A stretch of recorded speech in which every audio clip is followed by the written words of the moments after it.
Hello, thanks. I'm trying to get my uh, presentation here uh, shared so that you can see it. And yeah, I'm in Porto, in as you know, and we the house is not flooded yet. So there's as you might have noticed, there's a lot of flooding and storms going on. And uh, yeah, I guess that's okay. So can everyone see that? Yeah, Uh, all good. okay. So this is going to be about uh, Veganic permaculture is just growing with compassion for all animals. And here on, you can see my contact. I'll have those contacts up again later. Um, okay, don't Yeah. touch that. And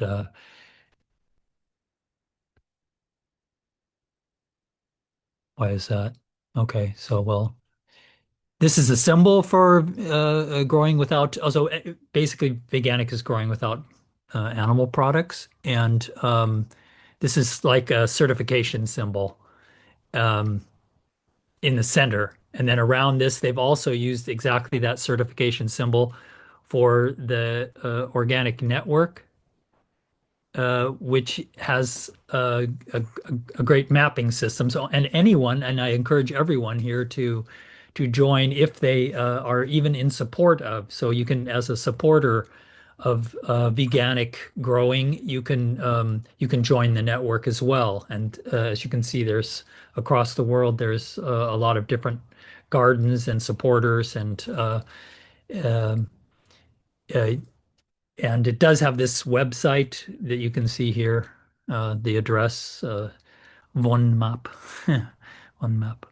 Um, yeah, and if you are even in the supermarket, I think a lot of the products are have this, and definitely there's farms that a lot of farms and gardens that have the different symbols, and yeah, and these are some of this is in North America. The bottom one's in North America. In Germany, a lot of use this biocyclic and stock-free organic is another term for veganic. Um, and wait, I missed one somehow, didn't I?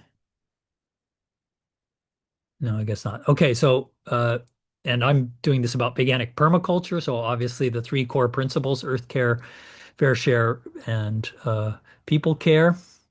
Um, and around the three core principles are 12 uh, uh, yeah, also 12 principles that help you to sort of realize and as you can tell uh, I'm not dealing so much with the other aspects of permaculture. It's mainly about growing and gardening. So earth care, people care. This is the farm in Finland, community supported agriculture that I'm working in. And here we're building the greenhouse. So people care and fair share. And we share the food. But in a veganic setting, this would just be without exploiting animals, right? So veganic means free from farmed animals, their manure, their body parts, bones, feathers, and their blood, and using those. And because there are also beyond the ethical things of including animals in the circle of compassion and treating animals like your your house pets, also like all other animals, include have brains, eyes, and feelings.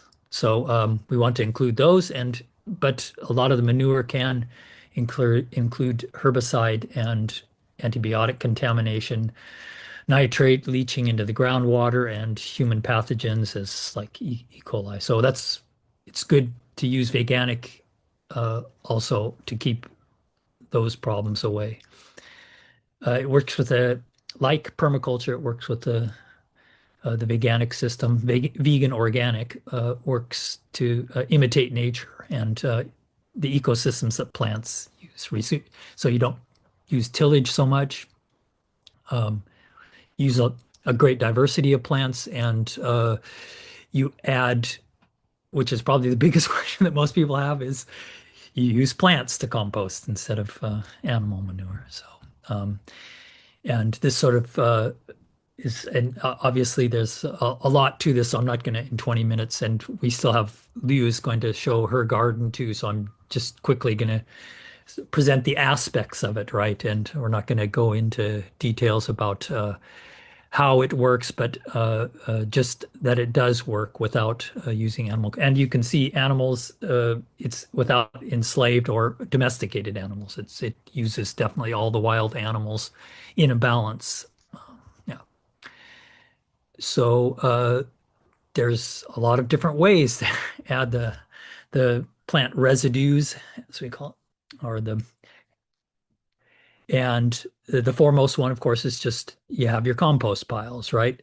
And use green compost and brown compost. 2 to 1 about is the ratio. So leaves, straw, hay, a lot of leaves, straw, hay, newspaper, natural fibers, twigs, uh, plant residues, and 1 part of kitchen scraps, garden scraps, grass cuttings, and fresh green plants. Um, You can also, it takes a little bit longer for leaves to decompose, but you can just put them in a bin and it will happen. It just takes a year. Sheet composting is when you put it directly on the field and in a thick layer, of course, you have to use a really thick layer. Um, and that will smother the grass or anything else that's underneath it, and you can then plant next year. Um, yeah, dead mulch, so you can mulch over an area and then next year plant it. Um, and the nutrient content of the uh, is then balanced. So in acidity, and this shows the different types of composting and their various. I'm just showing you that, trying to show that Veganic considers uh, how to create this nutrients in the soil, right? And definitely you don't want the herbicides in the things you're using. Um, a good way to start is with alpha pe alfalfa alfalfa pellets. Um, and as you can see here, growing their tomatoes, they have a layer of alfalfa pellets on top. You can also use other supplementary products, but these are just sort of like one-time things. You're bringing them, of course, from outside, which is not so exactly permaculture, but to get things started once you want the nutrient cycling started, then you can also bring things from outside your uh, garden or farm. Uh, Another technique to is using living mulch. Also, that's plants like clover, and you mow them down, and then they will, in place, decompose and add nutrients to the soil. You can use cover crops and yeah, incorporate them into the soil. Green manures too. Perennials and nitrogen fixers to go to the soil. And these are all cover crops again. And you can see which types of plants accumulate the nutrients. And high carbon material. So you have to be careful, of course, uh, to do things in the right timing. And here is sort of a graph that just shows how it's considered how these things are broken down into the soil, how it works, how these steps of that we've just seen, everything, all these plant residues that decompose and how it slowly creates your soil fertility. Um, Green manures also suppress disease. and tilling the soil. So turning it over then, of course, creates more uh, problems with diseases. And this is so you can see 82% with the undisturbed forest soils. So that if you the closer you are to nature, then uh, always keeping your fields covered with the you of course you can do tillage, but then afterwards you want to cover it up. And that was one thing I was noticing also in Sechem that I forgot to ask her was that's a desert there, and it seemed like there was no coverage. So I don't know. I'd like to find out if they actually do. There must be a massive amount of evaporation. So that's one thing that I was wondering about there, because in veganic, you definitely want to keep the soil covered up. Uh, yeah, so living mulches again uh, in place, and you can apply them directly to the surface. So you get all of the nutrients and you can improve your yield through organic methods, um, veganic, organic methods, of course, too, but improve your cold tolerance. Veganic provides habitat for beneficials and insects, of course, and predator. So yeah, a balance between predator insects. And the more you have, I think a lot of the really advanced people in veganic, they know how to create habitat for predator insects that can take the insects off their crops. And that's another issue, but that's something that I can't cover in 5 minutes, right?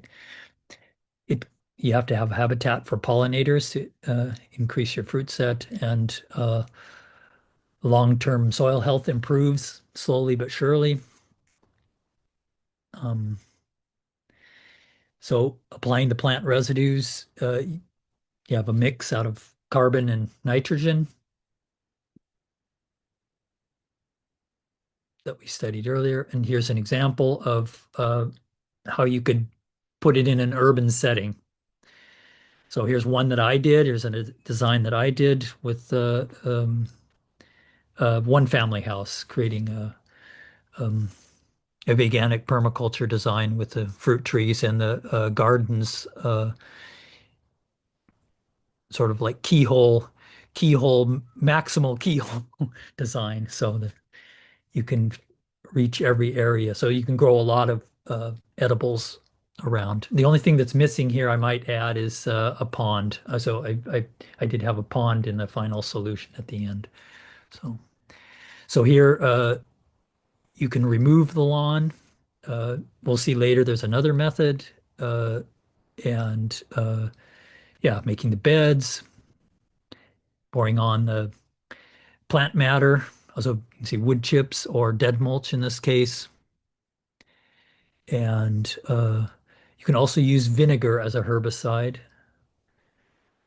And as you can see, here's a paper cover. So you can mulch by just covering up the lawn with cardboard. And I've seen that done many times. People just cover up. In fact, Joshua Finch started um, his permaculture site with just covering up with cardboard and then uh, putting the compost on top of the cardboard and then planting right into that and relying on that as sort of a fast way to weed. Here we go again, right? Covering it up and right on top of the lawn.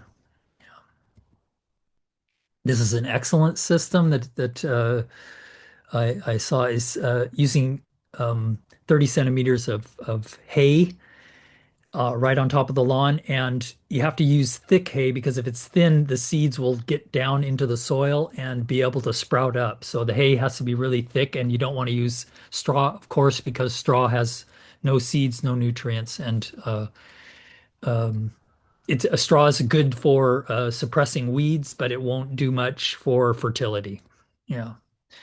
Lasagna gardening and in Beyond Buckthorns, we did one of these, and it neutralizes the pH, and you put a layer of compost, layer of newspaper, layer of leaf mold or coconut peat. Well, we didn't have coconut peat.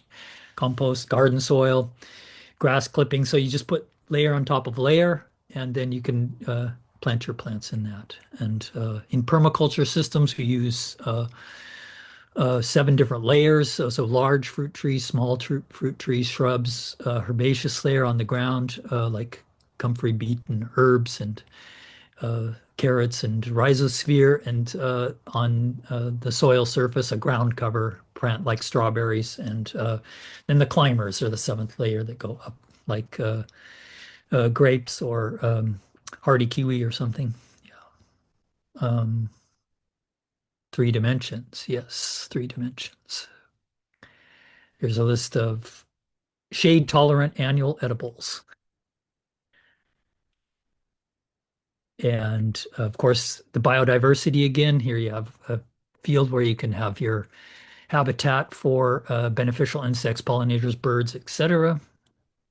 And veganic permaculture is bountiful and productive if it's carefully planned, and it's a way to be in balance in the existence with the natural world. And here's some of the farms that are like these are sort of famous ones. The most famous being Tolhorst. He's been going for like decades and produces a huge amount of vegetables and has a CSA going. La Ferme de Laube, Little Logan's, it's a new one in America. And Horta Harmonia is here in Portugal. They use coffee grounds. They go around to coffee shops and collect the coffee grounds. And Ferme de Chateau, that's in Switzerland. And but I encourage everyone, of course, to go explore, and you can get all kinds of examples from this. And every year there's a veganic summit, so you can learn a lot about growing with veganic. And here's a book and um, the websites, Go Veganic Net and Veganic Permaculture. Thanks. I don't know, maybe I was a little bit too long, but now Liu can show us her garden. Do I unshare or how do I stop this? Uh, Yeah, unshare somewhere at the top of your screen. There must be something. Share, stop share. Okay. Thanks, everyone. Yes. Go ahead, Liu. Tell us about Okay, your yeah, I've got probably just a few Helsinki minutes. garden. It's probably covered in snow right now, right? No worries, I have pictures. So hi, my name is Lou. I'm an environmental engineer and a certified circular economy expert. But beyond all the professional qualifications, I have been a gardener my whole life and sort of hands-on since I was a little kid. We had, still have, but back in Russia, a summer cottage where my grandmothers probably started it, and then I took it from my mother, who took it from her grandmother. So basically, in Russia, you get the wisdom of growing through the blood, meaning through the from generation to generation through the mutual labor of working with the soil and growing stuff.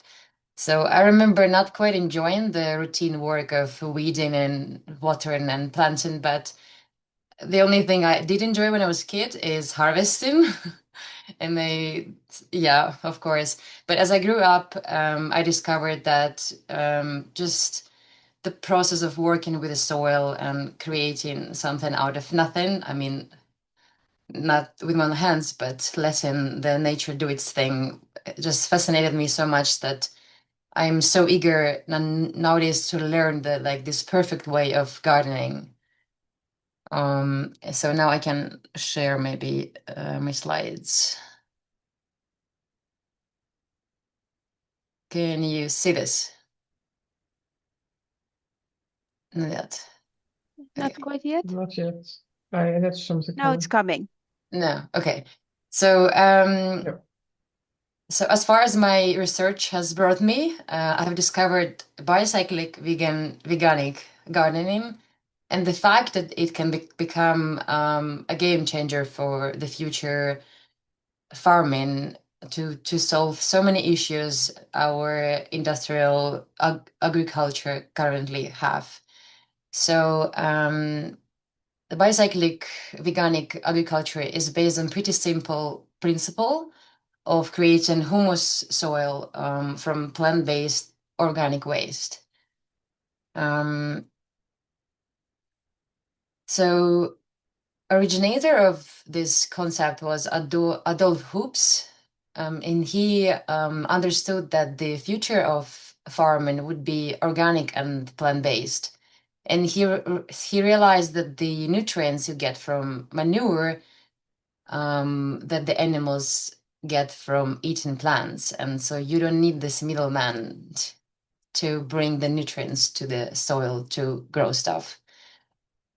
So the method of biocyclic farming, it demonstrates that sustainable soil fertility and high yields can be achieved without animal inputs and by products like fertilizers made out of animal excrements and so on. So, and there are worldwide, there are universities and research centers in various countries that are investigating these concepts of purely plant-based fertilizing methods and growing veganic. Lumia is inviting me to join room number 3. Lumia. Oh, sorry. No, Sorry. I'm planning for future. Please please ignore it all. Okay, so yes. So I wholeheartedly recommend you to watch this webinar on YouTube about this biocyclic humus soil concept, because it was an eye-opener for me, and I really wish you to discover it for yourself. It was very easy to understand, and it makes a lot of sense.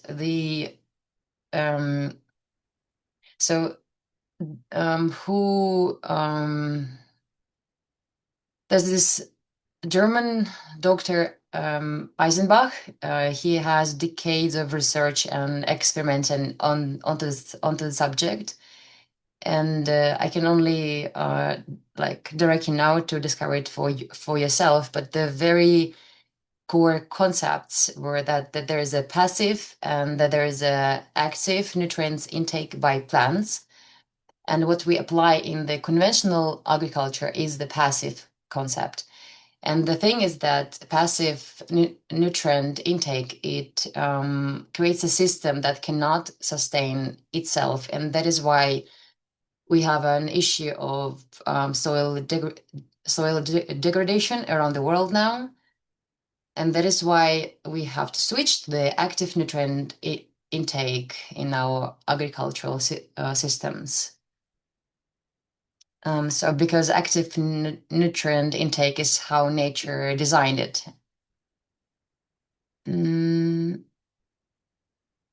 Okay. So how do natural ecosystems thrive without constant input of fertilizers? And how do plants grow well in the nature without the animal manure?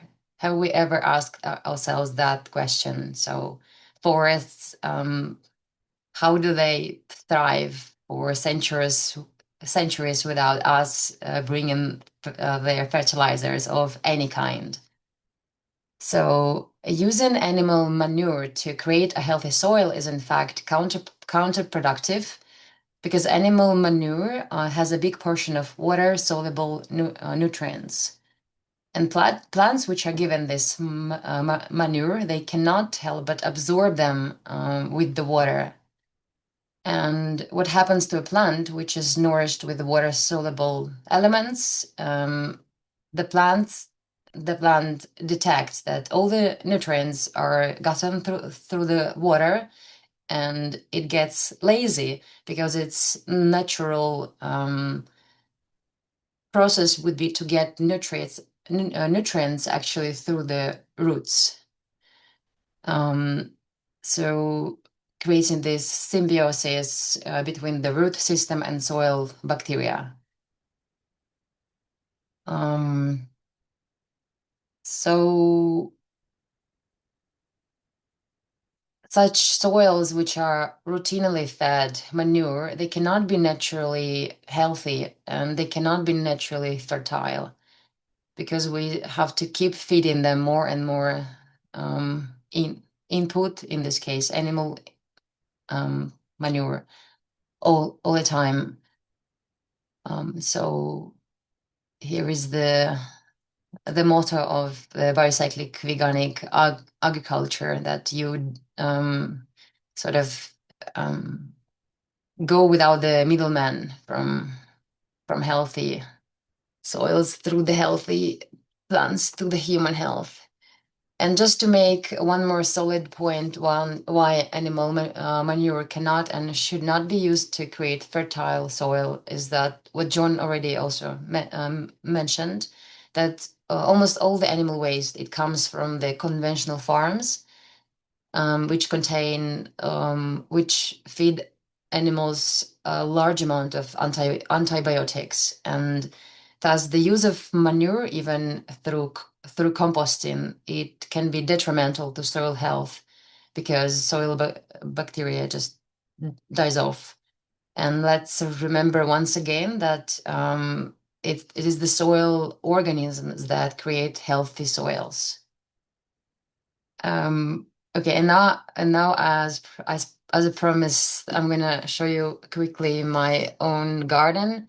I live in Helsinki in sort of Rivitalo, that's houses where we have these teeny tiny backyards, and I'm using this 220-liter Bioland composter. It's a 4-season one, and you can see that even in the winter, the processes go in, and you can create a really good compost in 1 year max.